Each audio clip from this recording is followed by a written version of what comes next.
Salut tout le monde, je vous retrouve aujourd'hui parce que c'est la part 2. C'est super improvisé. La dernière fois, j'avais préparé quelque chose, puis j'ai décidé de changer complètement de cap puis faire quelque chose de super improvisé parce que je pense que ça va mieux sortir comme ça. Fait que pour vous remettre dans le bain un petit peu, je vous parlais de lecture. Et aujourd'hui, j'en suis à vous parler de lecture avec les 3 à 5 ans. On va parler encore une fois d'éveil à la lecture et à l'écriture. C'est une méthode qui s'appelle la lecture interactive que j'utilise dans mon travail avec les 3 à 5 ans parce que je travaille en CPE, mais qui pourrait aussi se faire avec des enfants plus vieux si le livre est plus adapté à l'âge. Fait que ce que je vais faire, c'est que je vais te démontrer tout simplement avec un livre que j'ai choisi, puis je vais te faire la lecture interactive comme si je le faisais avec un enfant. Je vais prendre mon souffle parce que je pense que je suis vraiment excitée puis que j'ai pas encore vraiment respiré. OK. Je vais juste t'expliquer avant, dans le fond, le principe de cette méthode-là. C'est une méthode qui privilégie les interactions avec les enfants, les échanges avec les enfants. Donc, dans le fond, l'idée, c'est pas juste de leur lire un livre, leur lire le texte, puis leur poser des questions après. C'est vraiment d'interrompre notre lecture, de leur donner de l'information, puis de vérifier plus tard si leur compréhension est là. Fait que dans le fond, ce qu'on fait, c'est qu'on choisit un livre pour toute la semaine, qu'on va privilégier à la lecture du soir, par exemple, ou s'il y a un moment que vous préférez pour faire la lecture, ça peut être ce moment-là, mais on en choisit un qu'on va relire et relire et relire au courant de la semaine. Ce livre-là, avant, votre travail à vous, c'est de le regarder, puis de noter des petites choses dans le livre que vous allez travailler, puis je vais vous expliquer comment on fait ça après. Puis là, vous allez voir, là, parce que peut-être que le mot planifier vous fait vraiment peur, mais honnêtement, premièrement, c'est le fun à faire en tout cas. Je parle pour moi parce que j'ai vraiment un fort intérêt pour la lecture, mais moi, c'est un moment que j'aime faire parce que je suis quelqu'un quand même assez organisé dans la vie. C'est pourquoi aujourd'hui, je sors de ma zone de confort. Mais bref, j'ai quand même pris le temps de faire ma planif. Ça prend littéralement 5 minutes, vraiment pas plus. Puis vous allez voir, c'est hyper simple. C'est genre juste quelques petits mots par-ci par-là que vous allez prendre en note. Vous allez comprendre pourquoi. Fait que dans le fond, on reprend ce livre-là, puis on va faire des lectures différentes avec le livre à chaque soir, mais des lectures où l'enfant peut toujours et va toujours participer. Des lectures qui vont des fois nécessiter qu'on se lève debout, qu'on mime des actions, qu'on fait des activités après ça par la suite pour venir rechercher, retravailler des concepts qu'on a vus dans le livre. Fait que c'est super intéressant pour les enfants. Les enfants aiment ça. Fait que je vous explique super rapidement. Le concept est basé sur 4 lectures différentes qui s'échelonnent sur 4 soirs différents ou 4 jours différents. Donc, la première lecture, on donne le plus d'informations possible. C'est pas là le moment où on questionne l'enfant pour vérifier sa compréhension parce que ça se peut que ce soit la première fois qu'il soit en contact avec le livre. Par contre, à tout moment que vous jugez pertinent, là, votre enfant peut poser des questions. C'est un moment où il y a des échanges, il faut être ouvert à ça, puis répondre aux questions qu'il y a à travers la lecture. Fait que première lecture, on donne le plus d'informations possible. Deuxième lecture, on reprend le même livre, puis là, en fonction de notre planification qu'on va avoir faite, on va avoir ciblé des petites choses dans le livre, on va faire des erreurs volontaires par rapport aux choses qu'on s'était planifié de travailler. Puis vous allez voir, généralement, les enfants vont immédiatement vous reprendre, puis ils vont vous corriger, puis ils vont prendre un plaisir à le faire. Troisième lecture, donc troisième journée ou troisième soir, là, vous pouvez poser des questions aux enfants sur les mêmes concepts toujours que vous aurez choisis à la base. Vous pouvez leur poser des questions pour vérifier leur compréhension. Quatrième lecture, vous demandez à votre enfant de vous raconter l'histoire. Et je vous le dis, l'enfant va raconter l'histoire, il va tout vous expliquer les concepts que vous avez travaillé avec lui ou les mots de vocabulaire, puis il va même changer sa voix comme vous l'avez fait quand les personnages parlaient. C'est vraiment, vraiment, vraiment impressionnant, même après la première fois que vous allez faire la lecture interactive comme à vie. Vous allez voir à quel point vos enfants sont allumés et intéressés par ce type de lecture-là parce que vous leur demandez leur aide, puis vous leur demandez de participer, puis ça, c'est ben winner! Fait que je m'étire pas plus que ça et je vous présente le livre que j'ai choisi.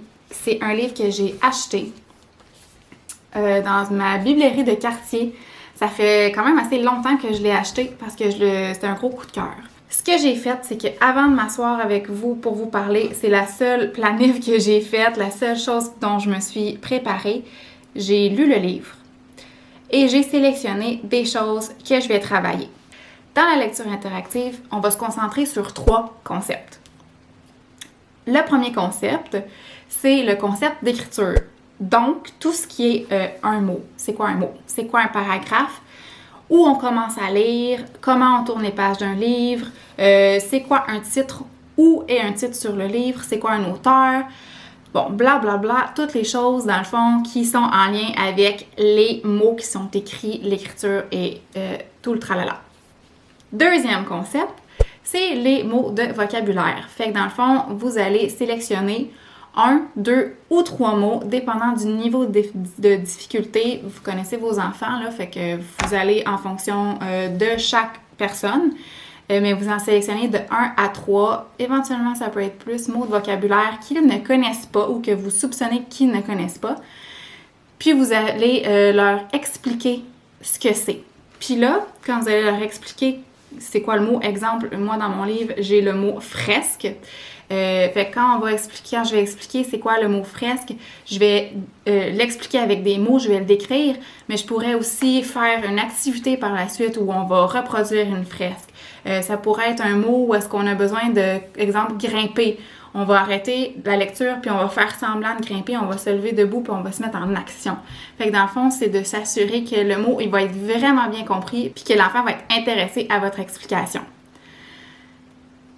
Troisième concept, ça s'appelle inférence, ok? Ça, c'est un mot peut-être un peu qui vous dit rien, mais en fait, ce que c'est une inférence, c'est d'être capable de prédire une action. Fait que d'être capable de prédire pourquoi le personnage a agi de telle façon ou de prédire comment le personnage va se sentir dans le livre, quelle émotion il a vécue et pourquoi. Fait qu'à ce moment-là, on y va de notre propre prédiction, puis dans le fond, c'est pour amener l'enfant à être capable de lui aussi se mettre dans la peau du personnage ou de faire référence à ses propres expériences pour expliquer, justifier pourquoi le personnage ou pourquoi il se passerait telle ou telle chose dans un livre. Fait que c'est les 3 seules choses que je vous demande de regarder dans le livre. Vous trouvez une inférence, donc une émotion ou une prédiction d'action, 1 à 3 mots de vocabulaire et vous trouvez un seul concept en lien avec l'écriture. Fait qu'aujourd'hui, avec le livre de Géant que je vais vous faire une lecture interactive, pas de tout le livre, mais je vais vraiment vous le mimer, vous le mettre en action pour que vous compreniez clairement qu'est-ce que c'est. Je vais travailler le concept d'écriture de l'auteur. Je vais travailler les mots de vocabulaire fresque, barque et camper. Et je vais travailler mon inférence, en fait, dans le livre... il y a une question qui reste un peu en suspens et c'est pourquoi on voit jamais le géant. Donc ça va être ma prédiction que je vais travailler, cette inférence-là, que je vais travailler dans ma lecture. Fait que c'est parti! Fait que là, il faut comprendre, là, OK, on se met dans la peau d'un enfant, là, c'est pas dans le but de vous infantiliser, mais c'est ça. Vous allez peut-être me trouver un peu bizarre. Aujourd'hui, j'ai choisi de vous parler du livre qui s'appelle Le Géant. Ben oui, hein, on voit, regarde, on voit les maisons. Les maisons sont toutes petites, puis là, il y a comme une grande personne qui apparaît là. Ça, c'est le géant. Puis sur mon livre, je vois qu'il y a des choses décrites. Hein? Alors, il y a ici le titre, ici, il y a quelque chose d'autre d'écrit. Puis ici, c'est écrit David Litchfield. David Litchfield, là, ça, c'est le nom de la personne qui a écrit le livre. Ah, moi, je m'appelle Mélanie. Puis moi, ben, j'écris pas des histoires, mais je t'en lis. David Litchfield, là, lui, ben, il a beaucoup d'imagination. Puis dans sa tête, ben, il y avait des histoires. Puis dans sa tête, il y avait l'histoire Le Géant. Fait que l'histoire que je vais te lire, ben, c'est David Litchfield qui l'avait dans sa tête, dans son imagination, parce que c'est lui l'auteur du livre. On va tourner la première page. Ah. Je pense que c'est la nuit. Mais il n'y a pas de texte, il n'y a pas de mots, alors on va tourner la page. Ah, ici, c'est encore écrit Le Géant. Puis c'est écrit encore le nom de l'auteur, David Litchfield. Pas qu'on l'oublie. OK. J'ai oublié de vous dire aussi, que je viens de voir dans ma planif, que j'avais écrit que j'allais expliquer où on commence à lire un livre, parce que on commence pas n'importe où. OK. Là, il y a plein de mots décrits ici. Mais moi, je vais commencer à lire le premier mot qui est ici. Tout premier mot de cette page-là. Parce que si je commence à lire n'importe quel mot, n'importe où ici, là, ben ça va être tout mêlé, puis je vais lire des phrases toutes mêlées, puis là, on comprendra pas bien l'histoire. Fait que c'est important, je commence ici au début. Grandpa! Notre fresque a bien avancé! Dit Billy. Mon Dieu, j'ai fait une voix aiguë, hein? Une fresque, là, c'est un grand dessin géant. Regarde, tu vois ici, là, ça, c'est un mur de briques. C'est pas un papier. C'est pas un livre à colorier, mais il y a plein d'enfants avec plein de pots de peinture qui sont venus dessiner une fresque. Fait qu'une fresque, c'est un gros dessin géant. Des fois, on en voit sur le bord de la route, sur des murs de briques ou sur des maisons aussi à Montréal, là, tu sais, sur des immeubles. Là. Des fois, il y a des gros dessins géants avec plein de couleurs. Mais ça, c'est une fresque. Fait qu'une fresque, c'est un gros dessin. Magnifique! Répond Grandpa. Mais on n'arrive pas à la finir parce que le mur est trop haut, soupire Billy. Je connais quelqu'un qui pourrait vous aider, dit Grandpa. Ah oui? S'écrie Billy. Tournez la page parce que là, il n'y a plus de mots. Ses mains sont aussi larges qu'une table. Ses jambes sont aussi longues qu'une échelle et ses pieds sont aussi grands qu'une barque, poursuit Billy. Grandpa, tu m'as parlé de ton géant des milliers de fois, mais je sais très bien qu'il n'existe pas. Mais Billy a dit que ses pieds sont aussi grands qu'une barque. Une barque, là, je sais pas si tu sais qu'est-ce que c'est, mais une barque, c'est comme une sorte de bateau. Peut-être que tu sais c'est quoi un kayak ou un canot. Mais une barque, c'est un bateau comme ça. Puis là, on embarque dedans. Puis là, on rame. C'est ce que tu veux ramer avec moi? On va déposer les puis on va ramer. Rame. Puis là, on rame. Rame. Tout le monde en même temps, dans le même côté. Faut ramer dans le même sens parce que sinon, on va aller tout croche, OK? Il fait chaud, hein? Quand le soleil plombe, là, c'est difficile de ramer dans notre barque. Mais on n'a pas le choix parce que sinon, on se rendra pas de l'autre côté. Allez, on continue. Super, on est rendu. Là, Billy, il dit que le géant n'existe pas.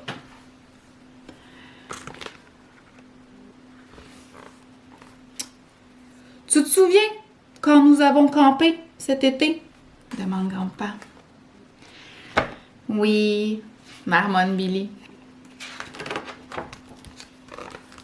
Le géant était caché au milieu des arbres. Il veillait sur nous. Ben oui, il est là. C'est vrai, hein? Regarde! Camper! Ils sont dans une tente. Tu te souviens, hein? Nous, on a une tente dans la remise aussi. Puis l'été passé, on avait pris notre tente puis on en avait été faire du camping. Ben, quand on monte notre tente, là, puis qu'on s'installe, c'est ça, camper. Camper, ça veut dire faire du camping. Puis qu'est-ce qu'on fait aussi quand on va en camping? Oui, on amène une lampe de poche parce que le soir, il fait noir. On se met du chasse-moustique, hein, parce que... Il y a des moustiques partout! Attention! T'as le moustique sur toi! Puis qu'est-ce qu'on fait aussi quand on va en camping? Quand on va camper, on se fait un feu. Qu'on va ramasser du feu. On va ramasser du bois. Ramasse du bois. Tiens, je te le donne. Ouh, OK. On va se partir un feu juste ici.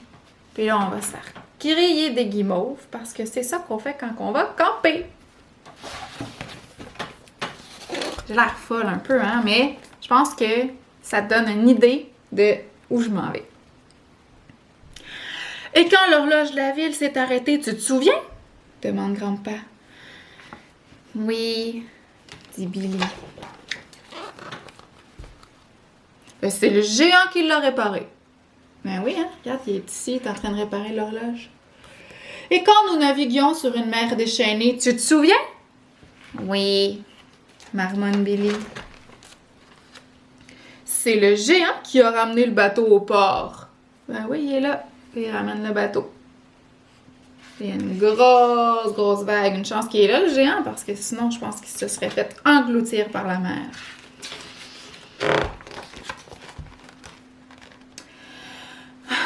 Oui, grand-père, marmonne Billy.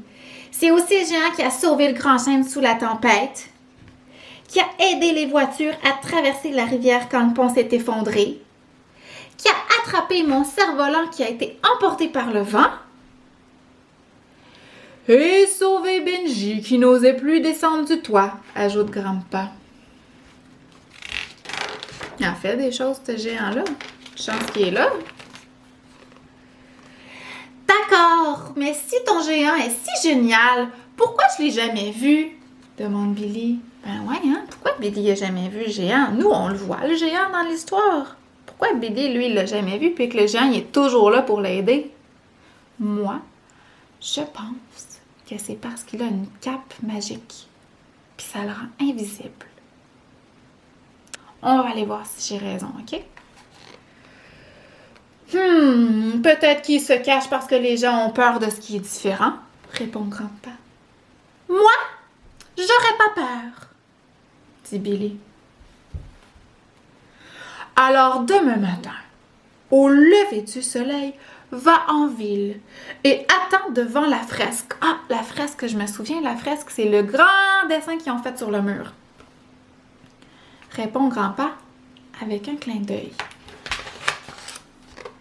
Le lendemain, dès les premiers rayons du soleil, Benji, c'est le chien, hein, se met à aboyer. Ouf, ouf, ouf! OK, allons prouver à grand-père que géant n'existe pas, dit Billy. Lorsqu'il arrive près de la fresque, le grand dessin, Benji se met à grogner. Quel trouillard, dit Billy. N'aie pas peur, il n'y a pas de... Géant! Le géant existe! Il est immense, il est terrifiant! Puis moi, je vais arrêter mon histoire là pour les besoins de la cause. Mais si j'étais avec les enfants, même si j'ai déjà tous mes concepts de travailler, mais je continuerai avec les enfants. Je vais vous faire une lecture comme si on était la deuxième journée. Fait que la deuxième journée, on fait des erreurs volontaires. OK? Puis là, soyez créatifs. Essayez de vous trouver des excuses de la raison pour laquelle vous feriez des erreurs parce que vous êtes quand même un adulte puis vous êtes supposé tout savoir, tu sais. Fait que ce que j'aimais faire des fois, c'est... bon, là, j'ai... OK, tranche de vie là, de personnes qui ont des lunettes puis qui savent, là, des lunettes comme ça avec des trucs de nez de même, là. On peut pas mettre ça sur notre tête jamais parce que ça pogne dans nos cheveux. Mais je vais le faire pareil. Puis au pire, on va rire. Fait que là, on est la deuxième journée, deuxième soir. On reprend le même livre pour faire la lecture avec les erreurs. Puis là, j'arrive, là, puis là... OK, là, les enfants, là, maman est fatiguée. Puis ma journée, là, elle a été longue, là, puis tu sais quoi? J'ai perdu mes lunettes. Je suis vraiment mêlée aujourd'hui. Puis là, les enfants vont rire. Ah, mais non, maman, les lunettes sont sur ta tête! Hey! Tu vois quand ma maman est dans la lune, là? Fait que là, je vais lire l'histoire, mais peut-être là, que je vais être un peu mêlée. Fait que tu vas m'aider, hein? Des fois, juste en me disant ça, l'enfant va être automatiquement super intéressé parce que là, il veut aider sa maman. Okay. Je reprends mon livre, Le géant. Puis là, on se rappelle des concepts. Fait que le concept, c'était l'auteur, où on commence à lire les mots fresque, barque et le mot camper. Puis notre inférence aussi, c'est de prédire pourquoi le petit garçon Billy ne voit jamais le géant. Fait que on garde ça en tête, on peut se mettre une petite note dans notre livre ou à côté pour être sûr de ne pas l'oublier. Et on commence la lecture avec les erreurs. On va lire encore notre livre du géant. Tu te souviens de l'histoire, hein, comment il est belle? Fait qu'on disait que c'est un géant hein, parce que lui, il est très grand puis les maisons, regarde comment ils sont petites. Hein, c'est écrit ici, le géant. Puis David Litchfield, ben c'est lui. C'est le nom du géant. Hein? Le géant, il s'appelle David Litchfield. Ben non, maman, David Litchfield, c'est le nom de la personne qui avait l'histoire dans sa tête. Ah oui, c'est vrai. David Litchfield, c'est le nom de l'auteur. Ah, ici, il n'y a pas de mots, je peux pas lire. Mais on dirait que c'est la nuit, hein? On dirait qu'il fait noir. Ah, ici, c'est écrit Le Géant, le titre. Puis c'est écrit encore David Litchfield. Là, je m'en souviens, David Litchfield, c'est le nom de l'auteur. C'est lui qui a écrit l'histoire, qui avait l'histoire dans sa tête. Bon. Là, il y a plein de mots, puis je vais commencer ici. Je connais quelqu'un qui pourrait vous aider. Maman! Mais non, on commence pas là, on commence ici. C'est vrai. Il faut que je commence ici parce que sinon, on ne comprendra pas l'histoire et on va être toutes mêlées. Je vais recommencer, OK? Chance que vous êtes là. Grand-père, regarde, notre fresque a bien avancé, dit Billy. Oui, une fresque, là? Je me souviens plus, mais je pense là, que c'est quand il fait vraiment froid, tu sais, là, quand il fait fresque, là. Puis là, on met plein de manteaux. Maman! Puis là, l'enfant va probablement vous reprendre sur ce que c'est une fresque parce qu'on en a quand même parlé souvent dans la dernière lecture. Puis en plus, peut-être que vous avez pris le temps de faire un dessin sur un papier géant ou whatever. Mais l'enfant risque de se rappeler qu'est-ce que c'était le mot fresque parce qu'on en a bien parlé. T'as raison, c'est vrai. Une fresque, c'est un dessin géant comme on en voit des fois à Montréal. Magnifique, répond grand-père. Mais on n'arrive pas à finir le mur. Le mur est trop haut, soupire Billy. Je connais quelqu'un qui pourrait vous aider, dit grand-père. Ah oui? S'écrie Billy. Les enfants vont probablement déjà dire le géant, le géant. Ses mains sont aussi larges qu'une table. Ses jambes sont aussi longues qu'une échelle. Et ses pieds sont aussi grands qu'une barque, je sais. Poursuit Billy. Une barque. Une barque, me semble que c'est un animal qui vit dans la jungle, puis il mange des bananes. Mais non, maman, une barque, c'est un bateau, on embarque dedans, tu te souviens, on rame. Ah oui, c'est vrai, ok, on va ramer. Vous êtes prêts, les enfants? Là, on peut se lever debout, ok? Là, je vais rester assis parce que si je me lève debout, anyways, vous me verrez pas. Mais on peut mimer, ok, on embarque dans le bateau, on s'assoit à terre, on est un en face de l'autre, on prend nos rames. 1, 2, 3, go! On rame. On rame. On rame. Des fois, juste le fait d'interrompre la lecture pour les mettre en action, ça peut faire une grosse différence dans leur capacité d'attention. Ben oui, c'est vrai. Une barque, c'est un bateau. Grand-père, tu m'as déjà parlé des milliers de fois, mais je sais très bien qu'il n'existe pas ton géant.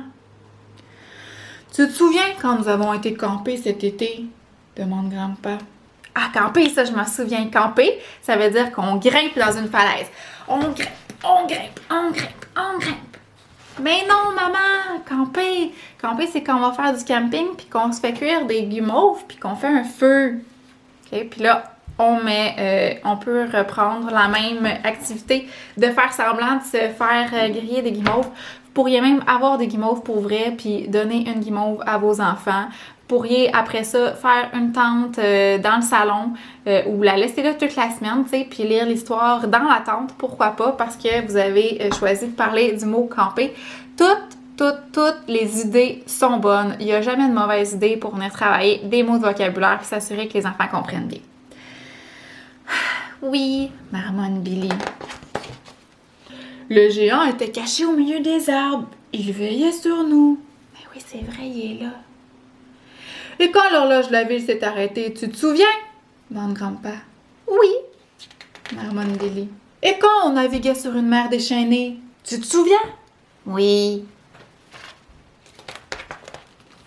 OK, puis là, je vais juste rapidement skipper. On lit les mêmes bouts comme d'habitude. Puis là, on arrive à « D'accord, mais si ton géant est si génial, pourquoi je l'ai jamais vu? » dit Billy. C'est vrai, hein? Pourquoi déjà il l'a jamais vu? Je me souviens pas pourquoi il l'a déjà vu, mais je me souviens que la dernière fois, j'ai dit que moi, je pense qu'il y avait une cape invisible.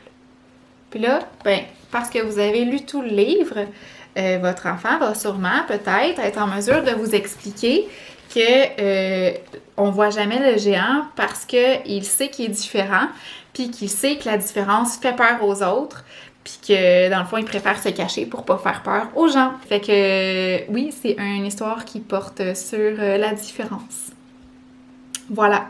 Fait que ça, c'était la deuxième lecture où j'ai fait des erreurs de façon assez imaginative. Fait que j'étais mêlée, j'étais fatiguée. Mes enfants m'ont repris et ils m'ont corrigé à travers la lecture. Si jamais vous voyez que les enfants ont de la difficulté à corriger, faites juste leur laisser du temps pour voir s'ils sont réceptifs, s'ils sont capables de vous répondre. Si jamais ils ne vous répondent pas dans un délai raisonnable, là, une fois que vous leur avez laissé le temps, donnez-leur l'information. C'est que la première fois, ils n'ont pas enregistré, puis c'est pas grave, c'est normal. Des fois, ça prend un peu plus de temps.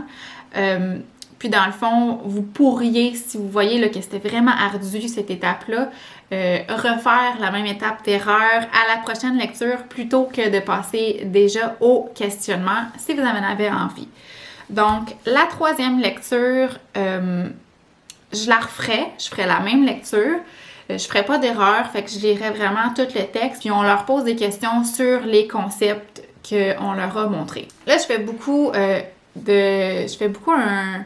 une fixation, là, ou je sais pas comment je pourrais appeler ça, sur les concepts, mais c'est parce que si on ciblait 10 millions d'affaires dans un livre, on finirait jamais une lecture.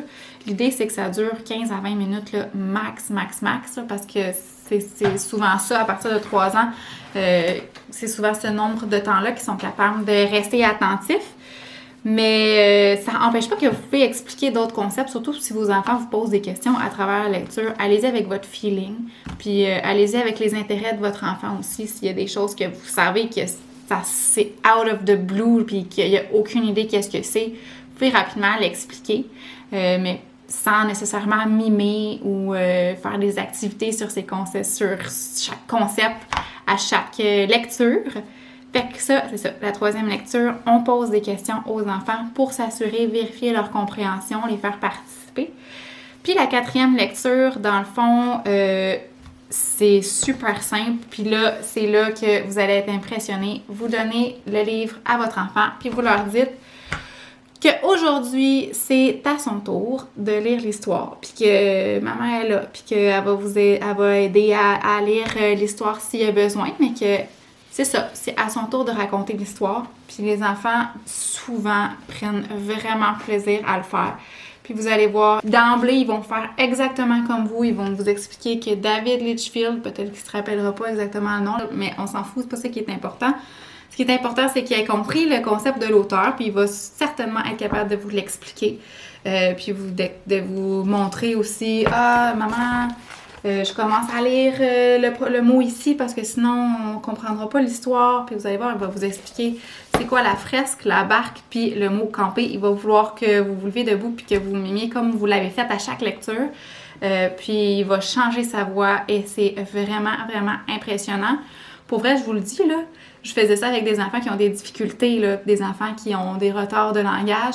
Je les aidais un peu là, quand même, mais ils étaient vraiment captivé et il était en mesure de venir m'expliquer plein de concepts. C'est bien impressionnant. Vous allez voir. Puis c'est vraiment le fun à faire. Puis je trouve que même si vous le faites pas toutes les semaines, je trouve qu'une fois de temps en temps, ça fait vraiment changement au moment de la lecture du soir de faire une lecture de type interactive. Fait que j'espère que s'il n'y a pas juste moi là, qui est comme un peu folle puis qui trouve ça le fun à faire avec les enfants. Moi, je vous avoue qu'en ce moment, je suis pas rendue à un stade avec Léo à faire la lecture interactive, mais j'ai donc hâte pour vrai, je me peux plus. Genre, à chaque fois que je vais à la librairie, là, je spot des livres que j'aime, j'essaie de me contrôler pour pas trop en acheter, mais je regarde les livres en me disant comme « Ah, ça va être trop cool à faire à la lecture interactive, on va pouvoir faire telle activité en parallèle. » Puis avoir full de plaisir, puis des souvenirs incroyables de vos moments de lecture du soir, de nos moments de lecture du soir. Fait que, ben c'est ça. J'espère que ça vous a donné envie, que c'était clair, que c'était compréhensible. Puis, pour vrai, gênez-vous pas si vous avez des choses que c'était pas clair, que vous avez pas tout à fait compris. Si vous avez des questions, des commentaires, vous pouvez m'envoyer un message sur n'importe quel de mes réseaux sociaux. Là, je suis sur Facebook, sur Instagram ou directement ici en commentaire. Ça va me faire vraiment plaisir de vous répondre parce que comme vous voyez, j'en mange. Ben, je vais vous retrouver prochainement, pas avec une capsule sur la lecture, mais avec une autre capsule éducative certainement parce que je vois que l'intérêt y est. Fait que, ben c'est ça. Sur ce, je vous souhaite une super belle journée. Je vous souhaite de créer des moments de lecture incroyables et des souvenirs en famille dont vos enfants vont se rappeler longtemps et qui sait peut-être qu'ils vont même vouloir répéter la même expérience avec leurs propres enfants. Fait que sur ce, ben, bonne journée, puis à la prochaine!